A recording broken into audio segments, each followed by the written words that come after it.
World Peace, still on the Lakers, by the way, sat down with us to tell us about his championship night after the Lakers beat the Celtics in 2010. It has to be one of the best championship night stories ever. Check it out. Moment of silence for the champions, for those who make going hard a lifestyle. Playing for the Lakers, winning the title with Kobe Bryant, Phil Jackson. I mean, what else is there to live for, you know? It was amazing. Immediately after we won the title, the first thing I was thinking was alcohol. Alcohol. I didn't know if I was gonna experience this again. So that's all I was thinking the whole night. Drink, drink, drink. I was like a kangaroo mixed with a cheetah, you know, fast, nobody could catch me. The first drink that hit my lips that night was in the locker room. It was some champagne, and it was the best taste of champagne that I've ever had. Then we went to a steakhouse right across the street. We was club hopping.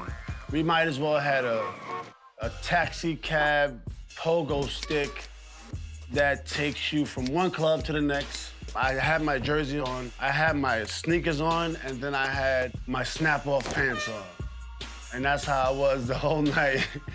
So then after the club, we decided to go to the Interscope Studios to see Polo the Don. And then it just so happens that Dr. Dre was in the room, and I even think Snoop Dogg was there for a little bit. And everybody was smoking marijuana, except me, and there was just so much champagne, beer, and lots of marijuana. After we did that, we went back to play a little ping pong. Then we went in Dr. Dre's studio. Dr. Dre heard Champions, and Dr. Dre says, as Eminem would say, Dr. Dre says, he said, hey, I think we could do this record better.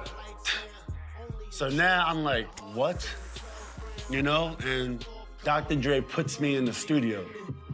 Dr. Dre puts me in the studio. He was coaching me kind of like Phil Jackson, so I'm being coached all over again. It was amazing because every syllable was important. So I couldn't go on to the next syllable without getting it down perfect. So I'm drunk, you know, maybe a little bit high from all the weed that was in the room, and Dre's behind the board. So I recorded the one verse, and then we was moving on to the second verse. By the time we got to the second verse, I'm like this. I would just hope that I wake up when I hear Dr. Dre's voice, because I hear it in my headphones. So eventually I was recording with my eyes closed. So tired, it's like 4 or 5 in the morning. After 3 hours or 4 hours, I said, Dre, I'm tired.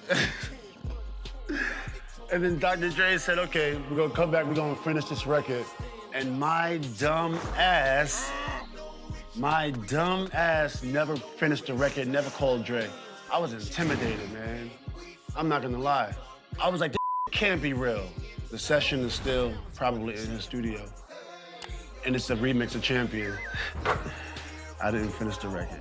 I always wanted to win a title, but how lucky can I get? How am I behind a popper and Dr. Dre's telling me what to do? That's insane. That's insane.